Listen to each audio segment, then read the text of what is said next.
കോഴിക്കോട് പുതിയ ബസ് സ്റ്റാൻഡിൽ വൈകിട്ട് 5 മണിക്ക് പടർന്നു പിടിച്ച തീ ഇപ്പോൾ 3 മണിക്കൂറായിട്ടും തുടർന്നുകൊണ്ടേയിരിക്കുന്നു. അതീവ ഗുരുതരമായി പടർന്നു പിടിച്ചുകൊണ്ടിരിക്കുകയായിരുന്നു ഇതുവരെയും ഈ അഗ്നിബാധ. ഇപ്പോൾ ആ തീ നിയന്ത്രണ വിധേയമാക്കാനുള്ള കഠിന ശ്രമം ഈ 3-ാം മണിക്കൂറിലും തുടർന്നുകൊണ്ടിരിക്കുന്നു. തീപിടുത്തമുണ്ടായി 3 മണിക്കൂർ കഴിഞ്ഞിട്ടും ചെറിയ തോതിൽ പോലും നിയന്ത്രിക്കാൻ കഴിയാത്തത് വലിയ രീതിയിലുള്ള ആശങ്കയ്ക്ക് കാരണമായിരുന്നു. കോഴിക്കോട് ജില്ലയിലെയും സമീപ ജില്ലകളിൽ നിന്നുള്ള അഗ്നിശമന സേന യൂണിറ്റുകളുടെയും കരിപ്പൂർ വിമാനത്താവളത്തിലെ ക്രാഷ് ടെൻഡറിൻ്റെയും കഠിനമായിട്ടുള്ള ശ്രമത്തിൻ്റെ പര്യവസാനം എന്നുള്ളതിലേക്ക് തീ നിയന്ത്രണ വിധേയമാക്കാൻ കഴിയുമെന്നുള്ള ഒരു സൂചന ആണ് ഇപ്പോൾ ലഭിച്ചിട്ടുള്ളത് എന്നാണോ മനസ്സിലാക്കേണ്ടത് റിയാസ് KM? തീർച്ചയായും തീ നിയന്ത്രണ വിധേയമാക്കാൻ കഴിയുമെന്നൊരു പ്രതീക്ഷ ഇപ്പോൾ നമുക്ക് ലഭിക്കുന്നു. പക്ഷെ അപ്പോഴും പൂർണ്ണമായും തീ നിയന്ത്രണ വിധേയമാകുന്നില്ല എന്നുള്ളതാണ്. ഒരു ഭാഗത്ത് തീ പതിയെ അണച്ച് കൊണ്ടുവരാൻ കഴിഞ്ഞിരിക്കുന്നു, പക്ഷേ അപ്പോഴും അത് പൂർണ്ണമല്ല.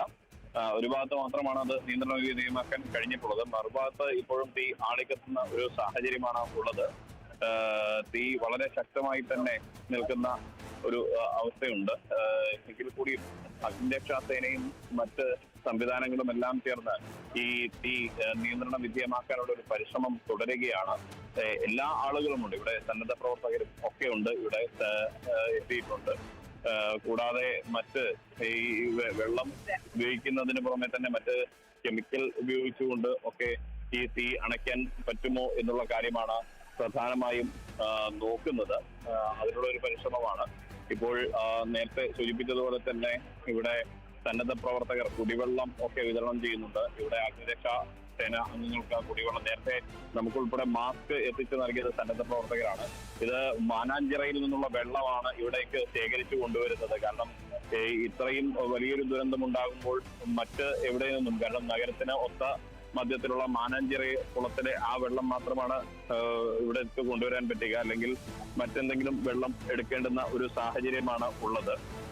അതിനുള്ള ഒരു ശ്രമം ഇപ്പോൾ കൂടുതൽ ഫയർ യൂണിറ്റുകൾ ഇവിടേക്ക് എത്തിയിട്ടുണ്ട്. അതുകൊണ്ട് തന്നെ ഇവിടെ മറ്റ് സംവിധാനങ്ങളും ഞാൻ നേരത്തെ പറഞ്ഞതുപോലെ കെമിക്കൽസ് ഉപയോഗിച്ചുകൊണ്ട് ഉൾപ്പെടെ തീ അണയ്ക്കാനുള്ള സംവിധാനങ്ങളും നോക്കുന്നു. ഹെൽമെറ്റും കാര്യങ്ങളും ഒക്കെ ഇട്ടുകൊണ്ട് അത്തരം കാര്യങ്ങൾ അവരെ സംബന്ധിച്ച് മുഖാവരണം ഉൾപ്പെടെ ധരിച്ചുകൊണ്ട് ആണ് ഇപ്പോൾ ഈ കെമിക്കൽ അതിനകത്തേക്ക് വമ്പിച്ചുകൊണ്ട് തീ നിയന്ത്രണ വിധേയമാക്കാൻ കഴിയുമോ എന്ന് നോക്കുന്നത്. അപ്പോഴും ഇതിന്റെ മറ്റൊരു ഭാഗത്ത് തീ ആളിക്കത്തുന്ന ഒരു സാഹചര്യമാണ് ഇപ്പോഴിതാ നമുക്ക് കാണാൻ കഴിയുന്നുണ്ട്. ഫാഷൻ ബസാർ എന്ന് പറയുന്ന തൊട്ടടുത്ത വലിയൊരു സ്ഥാപനമുണ്ട്. ആ സ്ഥാപനത്തിന്റെ അകത്തേക്ക് കയറി അതിനകത്തു നിന്നും അതിന്റെ മുകളിലേക്ക് പൈപ്പ് എത്തിച്ചുകൊണ്ട് അതിനകത്തു നിന്നും ഈ കാലിക്കറ്റ് ടെക്സ്റ്റൈൽസ് എന്ന സ്ഥാപനത്തിലേക്ക് വെള്ളം ചീറ്റുന്ന ഒരു സാഹചര്യമാണ് ഉള്ളത്. ഇവിടേക്ക് സന്നദ്ധ പ്രവർത്തകർ ഉൾപ്പെടെ കുടിവെള്ളം അടക്കമുള്ള സംവിധാനങ്ങൾ എത്തിക്കുന്നുമുണ്ട് എന്ന്.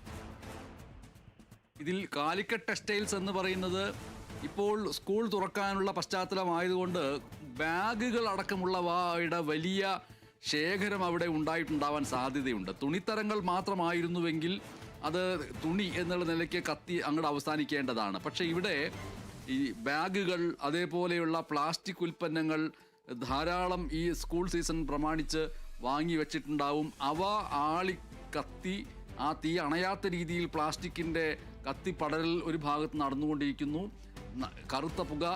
ഇതിൻ്റെ തുടക്കത്തിൽ ആവേശത്തോടുകൂടി ഈ വാർത്ത റിപ്പോർട്ട് ചെയ്ത റിയാസ് KM ശബ്ദം ഇപ്പോൾ പതറുന്നു. അത് ശ്വാസകോശത്തിലേക്ക് ആ പുക മറ്റുള്ളവരിലേക്ക്, ഈ സന്നദ്ധ പ്രവർത്തകരിലേക്ക്, ഫയർഫോഴ്സ് ഉദ്യോഗസ്ഥരിലേക്ക്, അവിടെ എത്തിയിട്ടുള്ള NDRF ഒക്കെ അവരുടെ ശ്വാസകോശങ്ങളിലേക്ക് എത്തുന്നത് പോലെ നമ്മളുടെ ഉള്ളിലേക്കും അത് വരുന്നു. ഇവിടെ പുക ഉണ്ട്, അതേപോലെ തന്നെ രൂക്ഷമായ ഗന്ധവും ഉണ്ടായിരിക്കുമല്ലോ അല്ലേ? തീർച്ചയായും. നമുക്ക് ഇപ്പോൾ ഇവിടെ സന്നദ്ധ പ്രവർത്തനം ഒക്കെ നടന്നുകൊണ്ടിരിക്കുകയാണ്. ഇപ്പോൾ നമുക്ക് ദൃശ്യങ്ങളിൽ നിന്ന് ഒരുപക്ഷെ നമുക്ക് കാണാൻ കഴിയും ആളുകൾ ഇപ്പോൾ 2 കോണികളിലായി ഇതിനകത്തേക്ക് പ്രവേശിക്കുകയാണ്. പതിയെ തീ ഒരു ഭാഗത്ത് നിയന്ത്രണ വിധേയമാക്കി മറുഭാഗത്തേക്ക് കടക്കുകയാണ്. കൂടുതൽ ഫയർ എഞ്ചിനുകളും ഇവിടേക്ക് എത്തുന്നുണ്ട്. ഫയർ സംവിധാനങ്ങളും ഇവിടേക്ക് എത്തുന്ന ഒരു കാഴ്ചയുണ്ട്. ആളുകളെയെല്ലാം തന്നെ പൂർണ്ണമായും നീക്കാൻ പോലീസിന് സാധിച്ചു എന്നുള്ളതാണ്. പോലീസ് നന്നേ പാടുപെട്ടിരുന്നു. കാരണം ജനങ്ങളുടെ ഇടയ്ക്കിടെ ഇത് അനൗൺസ്മെന്റ് നടത്തിക്കൊണ്ട് ഇതിന്റെ ഒരു ഭവിഷ്യത്ത് എന്ന് പറയുന്നത് നേരത്തെ നമ്മൾ പറഞ്ഞു തന്നെയാണ്. ഇത് വിഷപ്പുകയാണ്. സാധാരണ പുക എന്ന് പറയുന്നത് തന്നെ ആരോഗ്യത്തിന് ഹാനികരമായ ഒരു കാര്യമാണ്. അതുകൂടാതെ വിഷപ്പുകയാണ്. ഇവിടെ പ്ലാസ്റ്റിക് ഉൾപ്പെടെയുള്ള കാര്യങ്ങൾ ആണ്.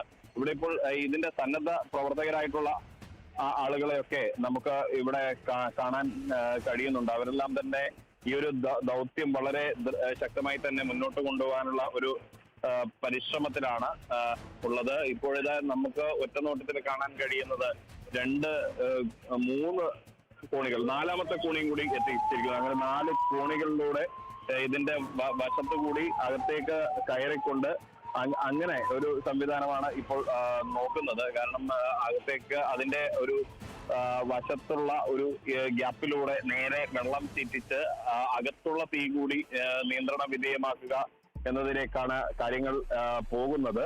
ആ ഒരു സംവിധാനത്തിലേക്ക് എത്തുന്നു. കൂടുതൽ ഫയർ എഞ്ചിനുകൾ വരുന്നുണ്ട്.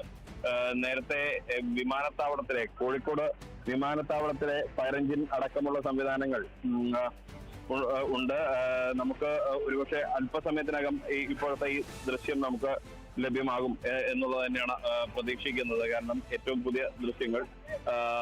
ഒപ്പം ഇവിടെ ആളുകൾ കൂടുതലായി ഈ സന്നദ്ധ പ്രവർത്തകർ വെള്ളം എത്തിക്കുന്നുണ്ട്. കാരണം തുടർച്ചയായി 3 മണിക്കൂറിലേറെ നേരം ഇവിടെ രക്ഷാദൗത്യം നടത്തുകയാണ്. ഇവിടെയുള്ള അഗ്നിരക്ഷാ സേനാംഗങ്ങളും NDRF-ഉം സന്നദ്ധ വളണ്ടിയർമാരും പോലീസും എന്ന് വേണ്ട ഇവിടെ ജനപ്രതിനിധികൾ, ഇതെല്ലാം ഏകോപിപ്പിക്കാൻ ജനപ്രതിനിധികളും രാഷ്ട്രീയ നേതാക്കളും ഒക്കെ ഉണ്ട്. നേരത്തെ ഉണ്ടായിരുന്ന ആളുകളെ നമുക്ക് ഇപ്പോൾ കാണാൻ കഴിയുന്നില്ല. കാരണം ജനങ്ങൾ കുറഞ്ഞിട്ടുണ്ട്. കാരണം അതുകൊണ്ട് തന്നെ രക്ഷാപ്രവർത്തനം കൂടുതൽ സുഗമമാകുകയാണ്. എളുപ്പത്തിൽ ഈ തീ നിയന്ത്രണ വിധേയമാക്കാനുള്ള ഒരു സാഹചര്യം കൂടി വരികയാണ്. ഇപ്പോൾ നമുക്ക് ഇവിടെ നിന്ന് കാണാൻ കഴിയും.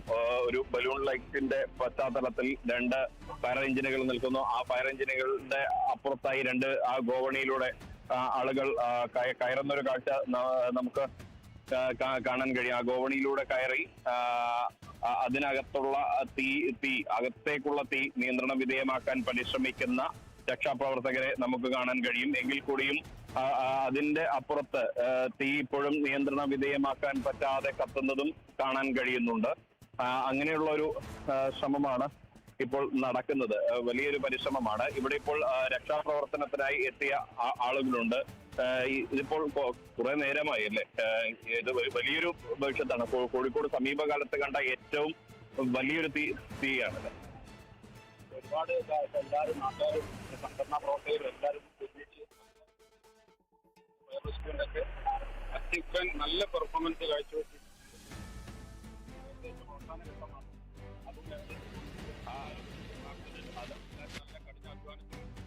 നല്ല കഠിനാധ്വാനത്തിലും കാഴ്ചവെച്ചതുകൊണ്ട് വളരെയധികം നല്ല സുന്ദരമായിട്ട് തന്നെ നമുക്കത് ഉള്ളതാണ്. ഇവിടെ ഇതാ ഫയർ യൂണിറ്റ് വരുന്നുണ്ട്. രാഹുൽ, ഫയർ യൂണിറ്റ് വരുന്നു, മറ്റ് സംവിധാനങ്ങളൊക്കെ വരുന്നുണ്ട്. ആ ഫയർ യൂണിറ്റിന്റെ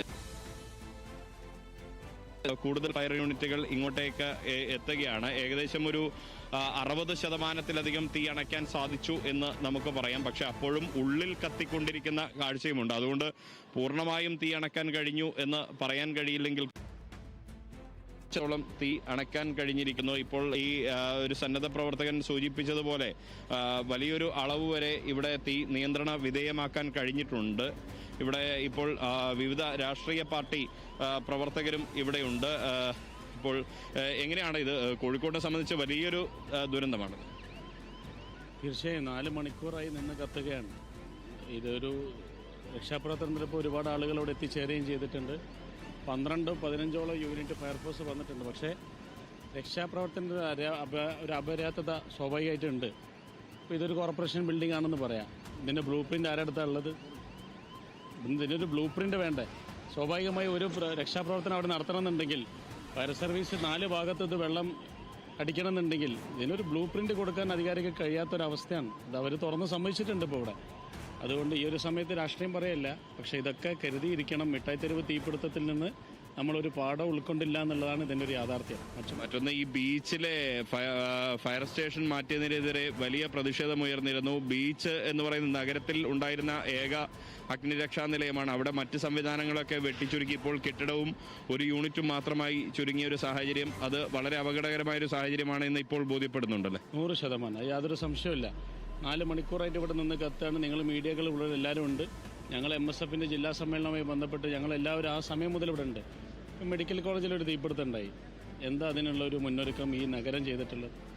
ഇതിപ്പോൾ 13 കോടി 30 കോടിയുടെ നാശനഷ്ടങ്ങൾ ഉണ്ടായി എന്നാണ് അവിടെയുള്ള ഇതിൻ്റെ ഷോപ്പ് ഉടമകൾ പറയുന്നത്.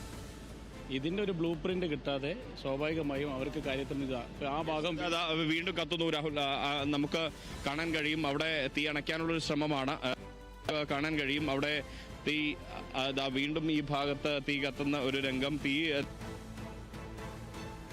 പൂർണ്ണമായും ഈ തീ അണയ്ക്കാൻ പറ്റാത്ത ഒരു സാഹചര്യം ഉണ്ടാകുന്നു എന്നുള്ളതാണ്.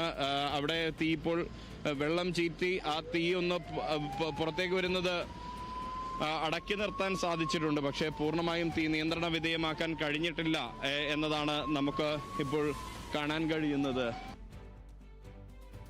നടക്കുന്നത് അങ്ങനെ ഫയർ യൂണിറ്റിന്റെ വണ്ടികൾ തലങ്ങും വിലങ്ങും ഈ ഒരു കാഴ്ചയാണ് നമുക്ക് കാണാൻ കഴിയുന്നത്. മാത്രമല്ല ഒരു ഭാഗത്ത് ഈ തീ നിയന്ത്രണ വിധേയമാക്കുമ്പോൾ മറുഭാഗത്ത് വീണ്ടും തീ കത്തുന്ന ഒരു കാഴ്ച. നിരന്തര പരിശ്രമമാണ്. ഈ ഒരു കഴിഞ്ഞ 4 മണിക്കൂറിലേക്ക് നീങ്ങുമ്പോൾ അഗ്നിരക്ഷാസേന അധികൃതർക്ക് ഇത് പൂർണ്ണമായും അവർ ഒന്ന് വിശ്രമിച്ചിട്ട് പോലുമില്ല, അല്ലെങ്കിൽ അവർ ഒന്ന് മാറി നിന്നിട്ട് പോലുമില്ല. നിരന്തരം അവരുടെ കൃത്യനിർവഹണം തുടർന്നുകൊണ്ടിരിക്കുന്ന ഒരു കാഴ്ച. നേരത്തെ ഞാൻ സൂചിപ്പിച്ചതാണ്, കോഴിക്കോട് മൊഫ്യൂസൽ ബസ് സ്റ്റാൻഡാണിത്. ഈ മൊഫ്യൂസൽ ബസ് സ്റ്റാൻഡ്, പുതിയ ബസ് സ്റ്റാൻഡ് എന്ന് പറയുന്ന മൊഫ്യൂസൽ ബസ് സ്റ്റാൻഡിൽ നിരനിരയായി നമ്മൾ കണ്ടിരുന്നത് ബസ്സുകളെ ആയിരുന്നെങ്കിൽ ഇപ്പോൾ നമുക്ക് നിരനിരയായി കാണാൻ പറ്റുന്നത് ഫയർഫോഴ്സിന്റെ വാഹനങ്ങളെയാണ്.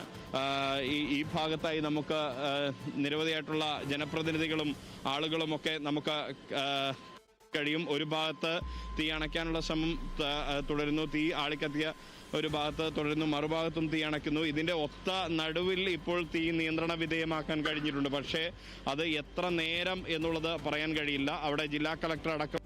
പക്ഷേ നമുക്ക് ജില്ലാ കളക്ടറോട് കാര്യങ്ങൾ എങ്ങനെയാണ് എന്നുള്ളത് ചോദിക്കേണ്ടതുണ്ട്, അതുകൂടി അറിയേണ്ടതുണ്ട്. നേരത്തെ മന്ത്രി അടക്കമുള്ളവർ നേരത്തെ പ്രതികരിച്ചിരുന്നു. അപ്പോൾ മന്ത്രി അടക്കം പറഞ്ഞത് ഇപ്പോൾ രക്ഷാദൗത്യത്തിന് മുൻതൂക്കം കൊടുക്കുക എന്നുള്ളതാണ്. ആ ഒരു കാര്യത്തിലേക്കാണ് മുന്നിട്ട് പോകുന്നത്. വ്യാപാരികളുണ്ട്, ഇവിടെയുള്ള വ്യാപാരികൾ വലിയ നഷ്ടം ഉണ്ടായി എന്ന് ചൂണ്ടിക്കാണിക്കുകയാണ്. കോഴിക്കോട് ജില്ലാ കളക്ടർ സ്നേഹിൽ കുമാർ സിംഗ് ഈ ഒരു പ്രവർത്തനങ്ങളെല്ലാം തന്നെ അദ്ദേഹം മണിക്കൂറുകളായി ഏകോപിപ്പിക്കുകയാണ്. രക്ഷാദൗത്യം മുന്നോട്ട് പോകുന്നു. ഒരുപക്ഷെ ഒരു 60% നമുക്കിപ്പോൾ തീ പൂർണ്ണമായി റഫ്ലി യെസ്. ഇപ്പോൾ ചില ഭാഗം ബാക്കിയാണ്. ആസ് യു കെൻ സി നമുക്ക് 2 സൈഡിൽ ഓൾമോസ്റ്റ് എൻട്രിക്ക് ആയിട്ട് അവിടെ വെള്ളം ലൈൻ സെറ്റ് ചെയ്തിട്ടുണ്ട്. And we expecting another 30 to 40 മിനിറ്റ്സിൽ നമുക്ക് ഫുൾ ഫയർ കൺട്രോൾ ആവും. ഓൾറെഡി ഫയർ കണ്ടെയ്ൻഡ് ആണ്. വേറെ സ്ഥലത്തിൽ പോയിട്ടില്ല, വേറെ ബിൽഡിങ്ങിലേ പോയിട്ടില്ല, താഴെയും പോയിട്ടില്ല. അത് വളരെ ഒരു ഫയർഫോഴ്സിൻ്റെ എല്ലാ പ്ലാനിങ് വെച്ചിട്ട് ചെയ്യാനുണ്ട്. ഇപ്പോൾ 8-9 യൂണിറ്റ് ഫയർ ടെൻഡർ നമുക്ക് സർക്കുലേഷൻ റൊട്ടേഷനായിട്ട് പോകുന്നുണ്ട്. കോർപ്പറേഷനിൻ്റെ വെള്ളം, വാട്ടർ അതോറിറ്റി മനഞ്ചിറയിലേക്ക് പമ്പിങ് ആക്കിയിട്ട് എയർപോർട്ട് അതോറിറ്റിയിൽ ഫയർ ടാങ്കർ യൂസ് ചെയ്തിട്ട് we are control the fire. പിന്നെ അതിൻ്റെ ഡീറ്റെയിൽ പരിശോധിക്കേണ്ടി വരും. എന്താണ് അവസ്ഥ, എന്തുകൊണ്ട് ഈ ഫയർ എത്ര കൂടുതൽ വന്നു. ഇപ്പോൾ പ്രൈമറി ഇൻഫർമേഷനാണ് ഇത് തുണിയായിരുന്നു, അതുകൊണ്ട് ഫയർ എത്ര വന്നു. ഇപ്പോൾ തുണിയും പ്ലാസ്റ്റിക്, അത് ചെറിയ ഗ്യാസ് ഉണ്ട്, അതറിയില്ല. ഇവിടെ പാണക്കാട് സാദിഖ് അലി ശിഹാബ് തങ്ങളും മന്ത്രിയും അടക്കമുള്ളവർ ഇവിടെ എത്തിയിട്ടുണ്ട്. അവരെല്ലാം തന്നെ ഇവിടെയുണ്ട്. മന്ത്രിയുണ്ട്, അതെ, മറ്റ് ആളുകളൊക്കെ വരുന്നുണ്ട്. വിവിധ രാഷ്ട്രീയ കക്ഷി മന്ത്രി AK ശശീന്ദ്രനുണ്ട്. പാണക്കാട്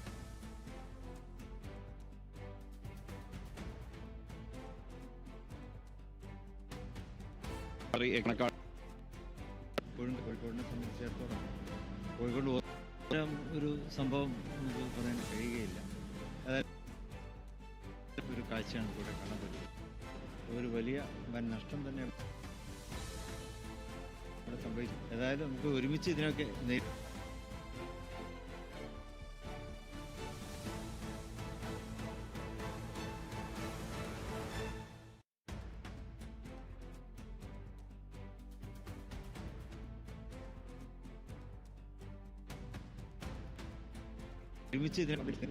വലിയ പ്രതിസന്ധിയാണ് കോഴിക്കോടിനെ സംബന്ധിച്ചിടത്തോളം. കോഴിക്കോടിൻ്റെ ഓർമ്മയിൽ തന്നെ ഇങ്ങനെയൊന്ന് നമുക്കതിനെ തോന്നില്ല. ഈ വലിയ ദുരന്തം വളരെ വേദനാജനകമാണ്.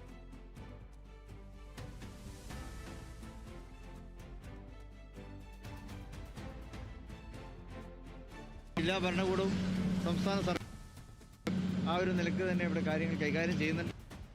നമുക്കിതിനെ തരണം ചെയ്യാം.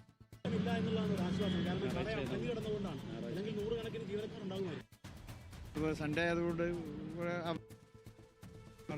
തൊഴിലാളികളൊന്നും ഇല്ലാത്തതുകൊണ്ട് നമുക്കിവിടെ ഉണ്ടായിട്ടുള്ളത്. പാണക്കാട് സാദിഖ് അലി തങ്ങളാണ് പറഞ്ഞത്. കാരണം അദ്ദേഹം പറയുന്നു കൃത്യമായി ഒരു ഏകോപനം നടത്താൻ സാധിച്ചു. മന്ത്രി AK ശശീന്ദ്രനും അടക്കമുള്ളവർ ഇവിടെയുണ്ട്. ഇപ്പോൾ നിരവധിയായിട്ടുള്ള ആളുകൾ ഇവിടേക്ക് എത്തുന്നു. ഇവിടെ തോട്ടത്തിൽ രവീന്ദ്രൻ MLA ഉണ്ട്. KPCC general secretary advocate PM Niyas ഉണ്ട്.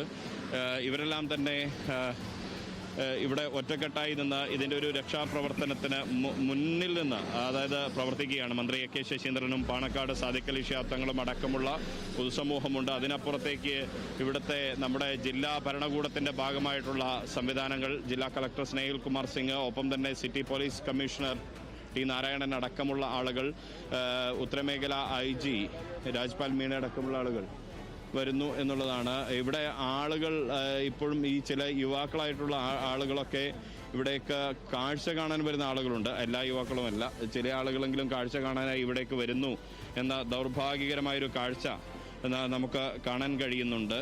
ഇവിടെ അവരെയെല്ലാം തന്നെ പോലീസ് മാറ്റുന്നുണ്ട്. ഇവിടെ വ്യാപാരി വ്യവസായി ഏകോപന സമിതി യുടെ പ്രതിനിധികളെല്ലാം തന്നെ ഇവിടെയുണ്ട്. അത്തരം ആളുകളിലേക്ക് പോകേണ്ടതുണ്ട്.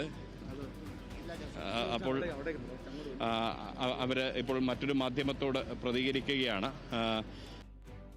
നമുക്ക് അവരിലേക്ക് വരേണ്ടതുണ്ട്. ഇപ്പോൾ നമുക്ക് കാണാം ഇതിൻ്റെ മേൽക്കൂര പൂർണ്ണമായും തകർന്നിരിക്കുന്ന ഒരു സാഹചര്യം. കാരണം തകര ഷീറ്റുകൾ കൊണ്ട് ഉണ്ടാക്കിയ മേൽക്കൂര. മറ്റൊന്ന് എടുത്തുള്ള ഫ്ലക്സ് ബോർഡുകളുടെ ഒരു ആധിക്യം തന്നെയാണ്. ഫ്ലക്സ് ബോർഡുകൾ പെട്ടെന്ന് കത്തിയമരുന്നൊരു സാഹചര്യമായിരുന്നു. അത് ഒരുപക്ഷെ ഫ്ലക്സ് ബോർഡുകളൊക്കെ നിയന്ത്രിക്കേണ്ടതിൻ്റെ ഒരു ആവശ്യകത കൂടി ഇവിടെ ഈ ഒരു ദുരന്തം നമുക്ക് മുൻപിൽ ചൂണ്ടിക്കാണിക്കുന്നുണ്ട്. ഇപ്പോഴൊരു തീ നിയന്ത്രണ വിധേയമാക്കാൻ കഴിഞ്ഞു എന്നുള്ളത് നമ്മുടെ സംവിധാനത്തിലെ ഉദ്യോഗസ്ഥരുടെ ഒപ്പം തന്നെ അഗ്നിരക്ഷാസേന അംഗങ്ങളുടെയൊക്കെ കഠിന പരിശ്രമത്തിൻ്റെ ഭാഗം കൂടിയാണ്. അവർ നിരന്തരമായൊരു പരിശ്രമം നടത്തി എന്നുള്ളതാണ്. അപ്പോഴും കറുത്ത ഇങ്ങനെ ആളിക്കത്തുകയാണ്. നേരത്തെ ചിലർ ആരോപിച്ചതുപോലെ നാട്ടുകാർ പറഞ്ഞതുപോലെ ഇതിന്റെ ഈ കെട്ടിടത്തിന്റെ ഒരു ബ്ലൂ പ്രിന്റ് പോലും അധികൃതരുടെ കൈവശമില്ലാത്ത വിധം അത്രയും പഴക്കമുള്ളൊരു പുറത്തേക്ക് ഇത് നിർമ്മിക്കുമ്പോൾ പോലും ഈ കെട്ടിടത്തിന്റെ പ്രിന്റ് മറ്റോ സാധിച്ചിട്ടുകാർ ആരോപിക്കുന്നു. ഒപ്പം തന്നെ ഈ വ്യാപാരികൾ ഉൾപ്പെടെയുള്ള ആളുകൾ ഇവിടെ ആക്ഷേപം ഉന്നയിക്കുന്നുണ്ട്. മറ്റൊന്ന് കോഴിക്കോട് ബീച്ച് ഇവിടെ നിന്നും അഗ്നിരക്ഷാ നിലയം ഇവിടെ നിന്നും മാറ്റിയത് സംബന്ധിച്ചുള്ള ആക്ഷേപമാണ് പലരും ഈ അഗ്നിരക്ഷാ നിലയം ഒരു കെട്ടിടവും കേവലം ഒരു യൂണിറ്റുമായി മാത്രം ഒതുക്കിയതിനെതിരെയുള്ള ഒരു ഇവിടെയുണ്ട്. ഇവിടെ നമുക്കിപ്പോൾ കാണാം ബലൂൺ ഇവിടെ രക്ഷാ ഉദ്യോഗസ്ഥരെ നമുക്ക് കാണാം. കാരണം ഈ ഭാഗത്ത് പൂർണ്ണമായും വൈദ്യുതി നിലച്ചിരിക്കുകയാണ്. കൃത്യമായി തന്നെ ഇവിടെ ഗതാഗതം നിയന്ത്രിക്കാൻ നമ്മുടെ അധികൃതർക്ക് സാധിച്ചു എന്നുള്ളതാണ്. അപ്പോഴും ഇതാ നേരത്തെ തീ അടച്ച ഭാഗത്ത് ഉയരുന്ന ഒരു സാഹചര്യം. ഒരു 70% തീ നിയന്ത്രണ വിധി എന്ന് പറയുമ്പോൾ പോലും ഈ തീ അണച്ച ഭാഗത്ത് തീ ഉയരുന്ന സാഹചര്യം. ഈ ഒരു ഇവിടെയുള്ള ഒരു മെഡിക്കൽ ഷോപ്പിന്റെ അകത്ത് നിന്ന് ഷോർട്ട് സർക്യൂട്ട് ഉണ്ടായതാണ് ഈ തീ പടരാൻ കാരണമെന്ന് ആരോപിക്കുന്നുണ്ട്. പക്ഷെ അതൊരു കൃത്യമായ ഒരു സ്ഥിരീകരണമില്ലാത്ത കാര്യമാണ്. അത് പിന്നീടുള്ള ഒരു പരിശോധന മാത്രമേ മനസ്സിലാവുകയുള്ളൂ. ഇപ്പോഴും പോലീസിന് ആളുകളോട് മാറി നിൽക്കാൻ പറയേണ്ടി വരുന്ന ഒരു സാഹചര്യം ഉണ്ട്. അവരോട് മാറാൻ പറയുന്നുണ്ട്. അങ്ങനെ അവരെ മാറ്റുന്നുണ്ട്. ഒപ്പം നിരവധിയായിട്ടുള്ള ആളുകൾ ഇപ്പോൾ ഉണ്ട്. പൊതുസമൂഹത്തിൻ്റെ ഭാഗമായിട്ടുള്ള നേതൃത്വത്തിൻ്റെ ഭാഗമായിട്ടുള്ള ആളുകൾ ഇവിടെയുണ്ട്. കാരണം ഈ പ്രവർത്തനങ്ങൾ ഏകോപിപ്പിക്കാൻ മറ്റ് കാര്യങ്ങൾ ക്രമീകരിക്കാൻ അവരുടെ സഹായം കൂടി അനിവാര്യമാണ്. നിരവധി ഫയർ എഞ്ചിനുകളാണ് ഇവിടേക്ക് എത്തിയത്. ഇപ്പോഴും ഫയർ എഞ്ചിനുകൾ എത്തുന്നു. അത് മാനാഞ്ചിറയിൽ നിന്ന് ഒപ്പം തന്നെ വാട്ടർ അതോറിറ്റിയുടെ മറ്റ് സംവിധാനങ്ങളിൽ നിന്നൊക്കെ ഇതിൻ്റെ ഒരു പ്രവർത്തനം ഏകോപിപ്പിക്കാൻ സാധിച്ചിട്ടുണ്ട്. വെള്ളം ഇവിടെ സാധിച്ചിട്ടുണ്ട് എന്നുള്ളതാണ് MS. അതേ, ഈ ഫയർഫോഴ്സിൻ്റെ ഓരോ വാഹനവും അവിടേക്ക് എത്തി തീ അണയ്ക്കുന്നതിന് വേണ്ടി വെള്ളം ചീറ്റിച്ചുകൊണ്ടിരിക്കുന്നു. വെള്ളം തീരുന്ന മുറയ്ക്ക് മറ്റ് ഫയർഫോഴ്സ് വാഹനങ്ങൾ മറ്റിടങ്ങളിൽ നിന്ന്, മാനാഞ്ചിറ അടക്കമുള്ള ഇടങ്ങളിൽ നിന്ന് വെള്ളം ശേഖരിച്ച് വീണ്ടും കൊണ്ടുവരുന്നു. ആ രീതിയിൽ നടത്തിക്കൊണ്ടിരിക്കുന്നു. ദൃശ്യങ്ങൾ നമ്മൾ നൽകിക്കൊണ്ടിരിക്കുന്നതിൽ നിന്ന് മനസ്സിലാക്കാൻ കഴിയുന്ന പ്രധാനപ്പെട്ട ഒരു കാര്യം, ഈ തീപിടുത്തമുണ്ടായ കടയ്ക്കകത്തേക്ക് ഇതിന് പുറമേ നിന്നുകൊണ്ട് അതിലെ ചില ഹോളുകളിലൂടെ, ചില ദ്വാരങ്ങളിലൂടെയൊക്കെ അതിനകത്തേക്ക് വെള്ളം പ്രവഹിപ്പിക്കാൻ കഴിഞ്ഞതിൻ്റെ അടിസ്ഥാനത്തിൽ ചെറിയ രീതിയിൽ അതിനൊരു ശമനം ഉണ്ടായിട്ടുണ്ട് എന്ന് ആണ് ഇപ്പോൾ നമ്മൾക്ക് മനസ്സിലാക്കാൻ കഴിയുന്നത്. എങ്കിലും അത് എത്ര നേരം ആ ശമനം തുടരും, അവിടേക്ക് നിരന്തരമായിട്ട് വെള്ളം പ്രവഹിപ്പിച്ചുകൊണ്ടേ ഇരിക്കുക ഇടവിടാതെ, എങ്കിൽ മാത്രമേ അത് പൂർണ്ണമായി ശമിക്കുന്നൊരവസ്ഥ ഉണ്ടാവുകയുള്ളൂ. അല്ലെങ്കിൽ ഒരു ഭാഗത്ത് ശമനം വന്നു, മറ്റൊരു ഭാഗത്തേക്ക് അത് ആ വെള്ളം പ്രവഹിപ്പിക്കാമെന്ന് വിചാരിച്ചാൽ ആദ്യം ശമിച്ച ഭാഗത്ത് വീണ്ടും പുകഞ്ഞ് കത്തി വീണ്ടും ആളി പടരുന്നൊരവസ്ഥ ഉണ്ടാകുമെന്നുള്ളത് ഒരു ഭാഗത്തുണ്ട്. അതുകൊണ്ട് എല്ലാ തരത്തിലും ഉള്ള ഏകോപിപ്പിച്ചുള്ള ഒരു കൂട്ടായ ദുരന്ത നിവാരണ യജ്ഞം ആണിപ്പോൾ നടന്നുകൊണ്ടിരിക്കുന്നത്. ഒരു ഭാഗത്ത് അഗ്നിശമന സേനയുടെ വിഭാഗങ്ങൾ വെള്ളം നിരന്തരമായിട്ട് അവിടേക്ക് പ്രവഹിപ്പിച്ചുകൊണ്ടിരിക്കുന്നു. മറുഭാഗത്ത് വെള്ളം തീർന്ന ഫയർഫോഴ്സ് വാഹനങ്ങളിലേക്ക് വീണ്ടും വെള്ളം കൊണ്ടുവരുന്ന ഒരു ശ്രമം ഒരു ഭാഗത്ത് നടത്തിക്കൊണ്ടിരിക്കുന്നു.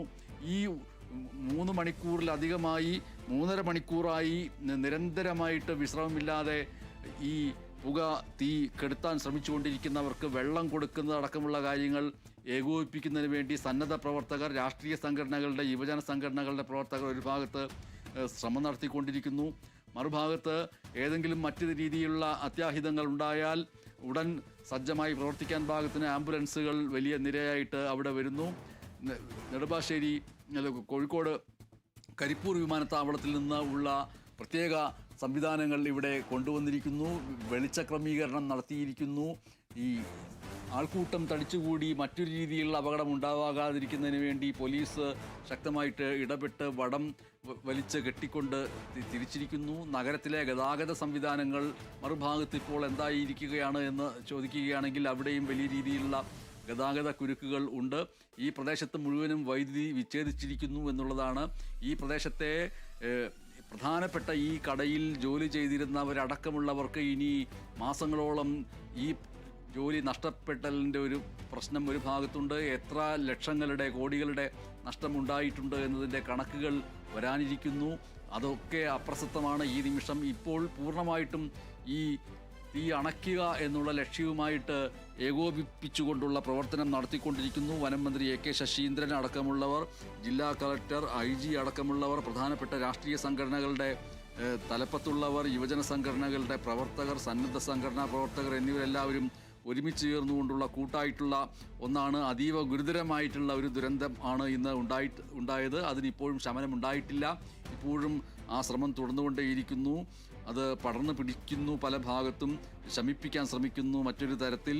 അങ്ങനെ കോഴിക്കോട് നഗരം അക്ഷരാർത്ഥത്തിൽ ചൂടും പുകയും കറുത്ത വിഷപ്പുകയും കൊണ്ട് നിറഞ്ഞിരിക്കുന്ന ഒരു വൈകുന്നേരവും അതിനുശേഷമുള്ള രാത്രിയുമാണ് ഇപ്പോൾ. തീപിടുത്തമുണ്ടായി 3 മണിക്കൂറും 31 മിനിറ്റും കഴിഞ്ഞിട്ടും ചെറിയ തോതിൽ മാത്രമാണ് തീ നിയന്ത്രിക്കാൻ കഴിഞ്ഞിട്ടുള്ളത്. ഈ കോഴിക്കോട് ജില്ലയിലെയും സമീപ ജില്ലകളിലെയും അഗ്നിശമന യൂണിറ്റുകൾ, കരിപ്പൂർ വിമാനത്താവളത്തിലെ ക്രാഷ് ടെൻഡർ, അവയൊക്കെ ശ്രമിച്ചിട്ടും ആദ്യത്തെ 3 മണിക്കൂർ ഒന്നും ചെയ്യാൻ കഴിഞ്ഞില്ല എന്ന് മാത്രമല്ല തീ ആളിപ്പടരുകയായിരുന്നു. ഇപ്പോഴാണ് ഒരു ശമനം എന്ന് തോന്നിപ്പിക്കൽ മാത്രമാണ്. ഇപ്പോഴും തീ പടർന്നുകൊണ്ടിരിക്കുന്നുണ്ട്. ആ രീതിയിലാണ് കാര്യങ്ങൾ പോയിക്കൊണ്ടിരിക്കുന്നത്. വൈകിട്ട് 5 മണിയോട് കൂടിയിട്ടാണ് കോഴിക്കോട് മാവൂർ റോഡിലുള്ള മൊഫ്യൂസിൽ ബസ് സ്റ്റാൻഡിലെ കെട്ടിടത്തിൽ തീപിടിച്ചത്. ഈ ബസ് സ്റ്റാൻഡ് കെട്ടിടത്തിലെ 3-ാം നിലയിൽ പ്രവർത്തിക്കുന്ന കാലിക്കറ്റ് ടെക്സ്റ്റൈൽസ് എന്ന തുണിക്കടയ്ക്കാണ് വൈകിട്ട് 5 മണിയോടുകൂടി തീപിടിച്ചത്. കാലിക്കറ്റ് ടെക്സ്റ്റൈൽസ് എന്ന ആ തുണിക്കട സ്കൂൾ പ്രവേശനോത്സവവുമായി ബന്ധപ്പെട്ട് വിൽക്കുന്നതിന് വേണ്ടി പുതിയ വസ്ത്ര സംവിധാനങ്ങൾ, യൂണിഫോമുകൾ, ബാഗുകൾ, പ്ലാസ്റ്റിക് ഉപകരണങ്ങൾ, വാട്ടർ ബോട്ടിലുകൾ എന്നിവയുടെ വൻ ശേഖരം അവിടെ സൂക്ഷിച്ചു വച്ചിരുന്നു. ഇവയിലെല്ലാം തീപിടിക്കുകയും തുണിയിൽ മാത്രമല്ല പ്ലാസ്റ്റിക് ഉപകരണങ്ങളും തീപിടിച്ച് ആളിപ്പടർന്ന് മറ്റു കടകളിലേക്കും അത് പടരുകയും ബസ് സ്റ്റാൻഡിൻ്റെ മുകൾ നിലയിലെ എല്ലാ കടകളിലേക്കും അത് പടരുകയും ചെയ്തിട്ടുണ്ടോ എന്നുള്ള സംശയത്തിൽ ആണ് ഇപ്പോൾ. 3.5 മണിക്കൂറായിട്ടും തീ അണയ്ക്കാൻ സാധിച്ചിട്ടില്ല എന്നുള്ളതാണ് യാഥാർത്ഥ്യം. കരിപ്പൂർ വിമാനത്താവളത്തിൽ നിന്ന് എത്തിച്ച ക്രാഷ് ടെൻഡറാണ് പ്രധാനമായിട്ടും തീ അണയ്ക്കാനുള്ള ശ്രമം നടത്തിക്കൊണ്ടിരിക്കുന്നത്.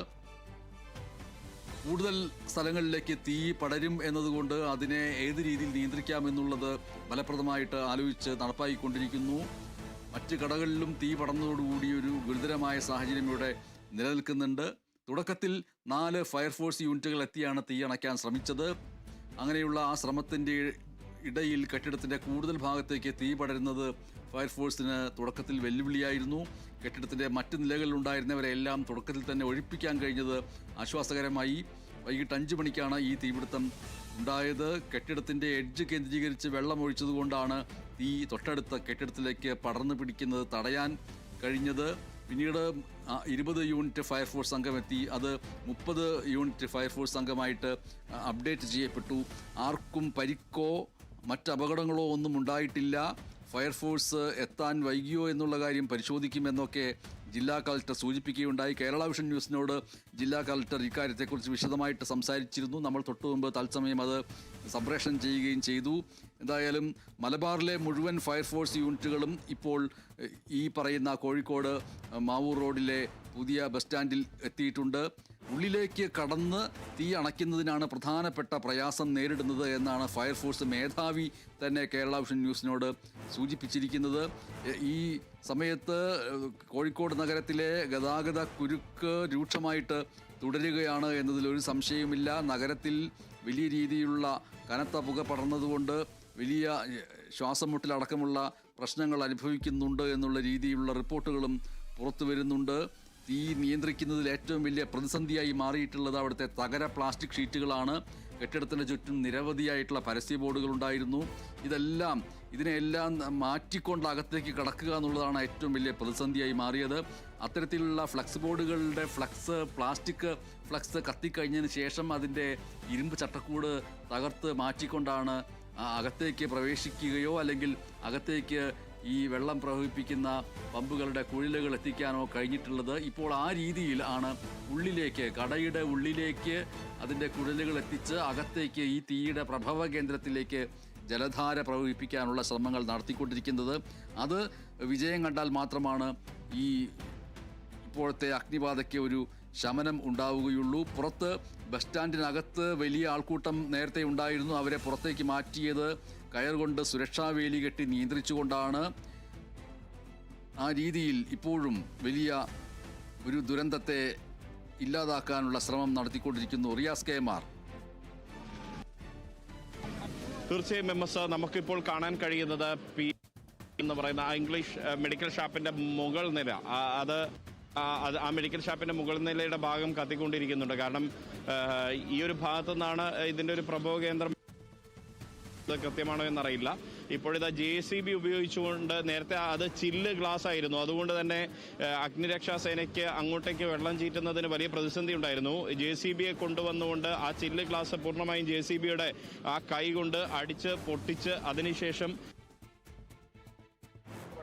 അവിടെ ശക്തമായി തന്നെ തീ നിലനിൽക്കുന്ന ഒരു കാഴ്ച നമുക്ക് കാണാൻ കഴിയുന്നുണ്ട്. അതുകൊണ്ട് ഇത് പൂർണ്ണമായും ഇപ്പോൾ നിയന്ത്രണ വിധേയമാക്കാൻ ഒരു തടസ്സം എന്ന് പറയുന്നത് ഇതുപോലെ ഉള്ള ഭാഗങ്ങളിൽ തീ അതിനകത്ത് ഇപ്പോഴും കത്തി നിൽക്കുന്നതാണ്. അതുകൊണ്ട് ആ ഭാഗങ്ങളൊക്കെ തന്നെ JCB പോലുള്ള സംവിധാനങ്ങൾ ഉപയോഗിച്ച് അടിച്ച് പൊട്ടിച്ചുകൊണ്ട് അതിനകത്തേക്ക് വെള്ളം ചീറ്റിച്ച് ഈ ഒരു സംവിധാനം ഒരുക്കുക എന്നുള്ളതാണ്. ഒരേ സ്ഥലത്ത് 3 ഫയർ എഞ്ചിനുകൾ ഇത് ക്രമീകരിച്ചുകൊണ്ട് അത് പരസ്പരം യോജിപ്പിച്ച് അവിടെ നിന്നും ഈ പമ്പുകൾ പരസ്പരം ഘടിപ്പിച്ച് അങ്ങനെയാണ് തുടർച്ചയായി ഈ വെള്ളം ചീറ്റിക്കൊണ്ടിരിക്കുന്നത്. പക്ഷേ അപ്പോഴും പൂർണ്ണമായും അതിനകത്തെ തീ നിയന്ത്രണ വിധേയമാക്കാൻ കഴിഞ്ഞിട്ടില്ല. ഇതായി മുകൾ നിലയിലെ ദൃശ്യമാണ് നമ്മളിപ്പോൾ കണ്ടുകൊണ്ടിരിക്കുന്നത്. ആ JCBയുടെ കൈകൾ നമുക്ക് കാണാൻ കഴിയും.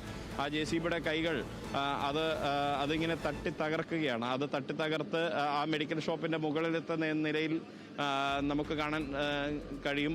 ഏറ്റവും മുകളിൽ നമുക്ക് കാണാൻ കഴിയും കാലിക്കറ്റ് ടെക്സ്റ്റൈൽസിന്റെ ഒരു അവശിഷ്ടം പോലെ ഒരു ഫ്ലക്സ് ബോർഡ് അവിടെ കാണാം. കാലിക്കറ്റ് ടെക്സ്റ്റൈൽ എന്ന ഫ്ലക്സ് ബോർഡിന്റെ ഒരു അവശിഷ്ടം നമുക്ക് ഈ ദൃശ്യങ്ങളിൽ നിന്ന് കാണാം. അതിന് ചുറ്റും വലിയ പുകപടലങ്ങൾ ഇങ്ങനെ വ്യാപിച്ച് കിടക്കുന്നത് കാണാം. ശക്തമായൊരു പുകയാണ്. നേരത്തെ നമ്മൾ പറഞ്ഞതാണ്, അത് പ്ലാസ്റ്റിക് ഉൾപ്പെടെയുള്ള അല്ലെങ്കിൽ തുണികളിൽ നിന്നടക്കമുള്ള വലിയ വിഷം വമിപ്പിക്കുന്ന പുകയാണ് ഈ നഗരത്തെ മൊത്തം. അതെ, റിയാസ് കെ എം ആർ, ഈ പറഞ്ഞ പ്ലാസ്റ്റിക് ബോർഡുകളും ഷീറ്റുകളും തകര ഷീറ്റുകളുമാണ് ഇതിൽ ഏറ്റവും വലിയ അഗ്നിബാധ നിയന്ത്രിക്കുന്നതിന് പ്രതിസന്ധിയായി മാറിയിട്ടുള്ളത് എന്നുള്ളത് പല രീതിയിൽ നമ്മോട് സംസാരിച്ച ജനപ്രതിനിധികളൊക്കെ സൂചിപ്പിക്കുകയുണ്ടായി. തകര ഷീറ്റുകളും പ്ലാസ്റ്റിക് ബോർഡുകളും കെട്ടിടത്തിൻ്റെ ചുറ്റും പേരെഴുതി സ്ഥാപിച്ച പരസ്യ ബോർഡുകളും ഒക്കെ ഉള്ളതുകൊണ്ട് വെള്ളം അകത്തേക്ക് എത്തുന്നുണ്ടായിരുന്നില്ല. ഇതുവരെ തീ അണയ്ക്കുന്നതിൽ അഗ്നിശമന സേനയ്ക്ക് ഏറ്റവും വലിയ വെല്ലുവിളി ഉയർത്തിയതും ഈ അശാസ്ത്രീയമായിട്ടുള്ള നിർമ്മിതികളാണ് എന്നുള്ള വാർത്തകളുണ്ട്. ഇത്തരം നിർമ്മിതികൾ പാടില്ല എന്ന് നിർദ്ദേശമുണ്ടായിരുന്നു. ആ നിർദ്ദേശമുള്ളപ്പോഴാണ് അതിനെ മറികടന്നുള്ള സംവിധാനങ്ങൾ ഇതിനകത്ത് ഉള്ളത് എന്നിപ്പോൾ ഈ തീപിടുത്തമാണത് മനസ്സിലാക്കി തരുന്നത്. കെട്ടിടത്തോട് ചേർന്നുള്ള ഫ്ലക്സ് ബോർഡുകളും തീ പടരുന്നതിനുള്ള സാധ്യത വല്ലാതെ കൂട്ടി. തീ അണയ്ക്കാനുള്ള തീവ്രമായ ശ്രമത്തെ പലപ്പോഴും ഇല്ലാതാക്കിയത്, അതിനെ എതിർത്ത് നിന്നത് ഇത്തരത്തിലുള്ള ഫ്ലക്സ് ബോർഡുകളും അതിൻ്റെ നിർമ്മിതികളുമാണ്. എന്തായാലും തീ സമീപ കെട്ടിടങ്ങളിലേക്ക് പടരുന്നത് തടഞ്ഞ് നിയന്ത്രണ വിധേയമാക്കാൻ കഴിഞ്ഞു. കെട്ടിടത്തിനുള്ളിലേക്ക് കടന്ന് തീ അണയ്ക്കാനുള്ള ശ്രമമാണല്ലോ ഇപ്പോൾ നടന്നുകൊണ്ടിരിക്കുന്നത്. റിയാസ്, രാവിലെ തീർച്ചയായിട്ടും അത് തന്നെയാണ്. കാരണം കെട്ടിടത്തിനകത്ത് പടരുന്ന തീ നിയന്ത്രണ വിധേയമാക്കാനുള്ള ഒരു ശ്രമമാണ് ഇപ്പോൾ നടക്കുന്നത്.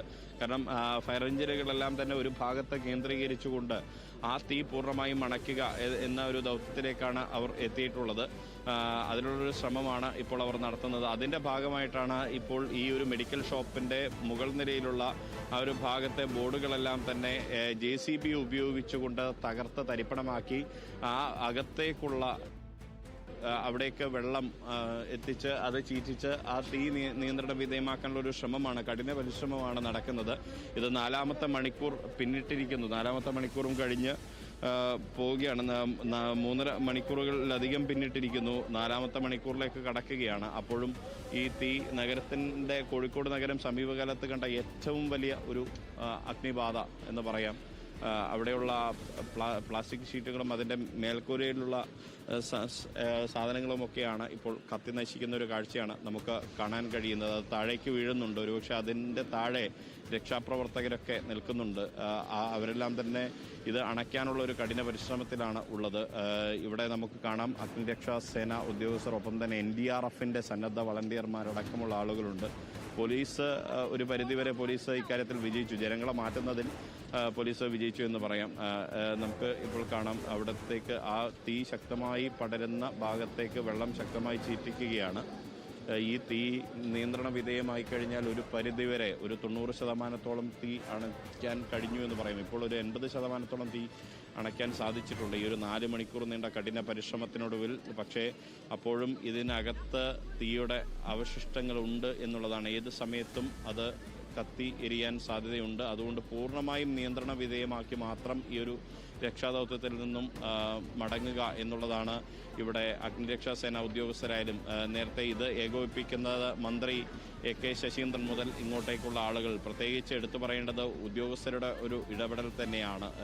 കോഴിക്കോട് ജില്ലാ കളക്ടർ സ്നേഹിൽ കുമാർ സിംഗ്, ഒപ്പം തന്നെ ഉത്തരമേഖല IG Rajpal Meena, Kozhikode city police commissioner T Narayanan, വിവിധ പോലീസ് ഉദ്യോഗസ്ഥർ, അത് വിവിധ ACPമാർ മുതൽ, ഒപ്പം തന്നെ ഇൻസ്പെക്ടർമാർ മുതൽ, സബ് ഇൻസ്പെക്ടർമാർ മുതൽ, സാധാരണക്കാരായ പോലീസുകാർ മുതൽ, ഒപ്പം തന്നെ വിവിധ അഗ്നിരക്ഷാ നിലയങ്ങളിൽ നിന്നുള്ള ഫയർ ഉദ്യോഗസ്ഥർ, അതിനപ്പുറത്തേക്ക് നമ്മുടെ ജനപ്രതിനിധികൾ, അവിടെ കക്ഷി രാഷ്ട്രീയമൊന്നും നോക്കാതെ നേരത്തെ സാദിഖ് അലി ശിഹാബ് തങ്ങൾ പറഞ്ഞതുപോലെ ഇത് ഒറ്റക്കെട്ടായി നിന്ന് എല്ലാവരും ഈ ഒരു ദൗത്യം ഏകോപിപ്പിക്കുന്ന സമയമാണ്. അതുകൊണ്ട് ഇതൊരു ഐക്യം ആണ് ഇപ്പോൾ അനിവാര്യം. ഐക്യത്തോടു കൂടിയുള്ള ഒരു പ്രവർത്തനമാണ്, ഇവിടെ രക്ഷാപ്രവർത്തനമാണ് മുൻതൂക്കം നൽകേണ്ടത്. അതുതന്നെയാണ് നേരത്തെ മന്ത്രി AK ശശീന്ദ്രൻ മാധ്യമങ്ങളോട് പറഞ്ഞതും. കാരണം ഇപ്പോൾ രക്ഷാപ്രവർത്തനത്തിന് മുൻതൂക്കം നൽകുക, മറ്റ് പരാതികൾ പിന്നീട് പരിശോധിക്കുക എന്നുള്ളതാണ്. എങ്കിൽ കൂടിയും സാധാരണക്കാരായ ജനങ്ങളും വ്യാപാരികളും എല്ലാം തന്നെ അവരുടെ ഒരു പരാതി ഇവിടെ ഉയർത്തുന്നുണ്ട്. കാരണം വ്യാപാരികൾക്ക് വലിയ നഷ്ടമാണ്, കോടിക്കണക്കിന് രൂപയുടെ നഷ്ടമാണ്. ഏകദേശം 13 കോടിയിലധികം രൂപ എന്നൊക്കെ വ്യാപാരികൾ പറയുന്നുണ്ട്. അതിൽ കൂടുതലായും പറയുന്നുണ്ട്. കൃത്യമായി ഇതിൻ്റെ ഒരു നഷ്ടം എത്രയെന്ന് ഇനിയും തിട്ടപ്പെടുത്താനൊന്നും ഇപ്പോഴത്തെ ഘട്ടത്തിൽ സാധിക്കില്ല. കാരണം അത് വരുന്ന ദിവസങ്ങളിൽ ഇതിൻ്റെ പരിശോധന നടത്തി എത്രമാത്രം സാധന സാമഗ്രികൾ നശിച്ചിട്ടുണ്ട് എന്നുള്ളത് അഗ്നിരക്ഷാ വിഭാഗവും മറ്റ് സംവിധാനങ്ങളും ഒപ്പം തന്നെ നമ്മുടെ ഇലക്ട്രിക്കൽ സംവിധാനങ്ങളും എഞ്ചിനീയറിംഗ് സംവിധാനങ്ങളും ഒക്കെ സംയുക്തമായിക്കൊണ്ട് പൊതുമരാമത്ത് വിഭാഗം ഒക്കെ സംയുക്തമായിക്കൊണ്ട് പരിശോധന നടത്തി.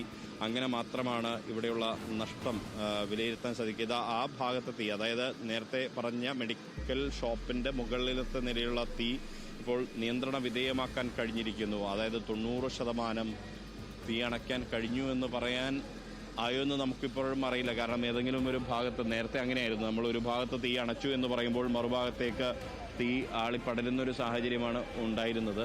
നമുക്ക് ഇപ്പോൾ കാണാം. എങ്കിൽ കൂടിയും അവരുടെ ഒരു നിരന്തരമായ നിതാന്ത പരിശ്രമം തുടരുകയാണ്. കഴിഞ്ഞ 4 മണിക്കൂർ നേരമായി ഇവിടെയുള്ള നേരത്തെ ഞാൻ പറഞ്ഞ പോലെ അഗ്നിരക്ഷാസേനയും പോലീസ്